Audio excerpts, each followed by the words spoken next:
भैया कहाँ से आई हो मेरी माँ? महाराज जी मैं दिल्ली से आई हूँ। दिल्ली? जी कौन है आपके घर पे? कोई नहीं है, मैं तो किराए के मकान में रहती थी। बेटा बहू और बहू के पियर वाले ऐसे निकले, उन्होंने हमारा सारा घर बिखरा दिया। बहू ने? बहू ने उसके और उसके पियर माँ बाप ने। तो पहले तो लड़के को बोलते तुझे जान से मार देंगे अगर जो तू हमारे सामने आ गया। उसे वो बेचारा डर के मारे चला गया। फिर सारा घर का सामान लेकर के, तो 2 लाख का सामान हमने 1 साल पहले लिया था, सारा पूरा फर्नीचर सब कुछ लेके अपने ट्रक में भरवा के मायके चली गई। अब मैं कहाँ रहूं किराए के मकान में। तो मेरे को किसी ने बताया कि मैं अपना फिर यहाँ पर। तो बेटे ने कभी फोन नहीं लगाया? महाराज जी 5 साल हो गए, पता ही नहीं कहाँ है कहाँ नहीं है। और मैं कुछ तो बहू ने कभी फोन नहीं लगाया? बहू ने? बहू तो नहीं, वो कभी चाहती है कि मैं।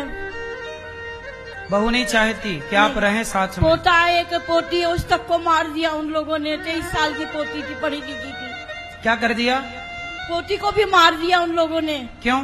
उसके बीमार थी, इलाज नहीं करवाया। 23 साल की थी वो, बहुत पढ़ी लिखी हुई थी, ट्यूशन पढ़ाती थी, इंग्लिश और साइंस पढ़ाती थी। तो किसने मार दिया?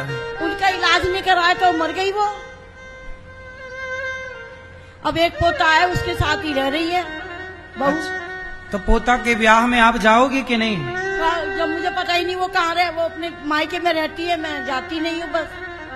तो पोते के ब्याह में बुलाते ही नहीं है, वो बात ही नहीं करना पसंद करते हमसे। पोता कब है शादी पोते की?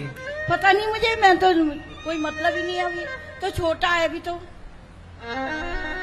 पोते का विवाह होगा, सब नाचेंगे पर दादी ना होगी। बहू को सास पसंद नहीं है, पोते को दादी पसंद नहीं है, बेटे को माँ पसंद नहीं है। अपनों के होते हुए भी दर दर की ठोकर खानी पड़ती है। लेकिन ये दास अनिरुद्ध अपना फर्ज पूरा करता है कि इनके अपनों ने भले सहारा ना दिया हो, पर गौरी गोपाल में सहारा जरूर मिलता है।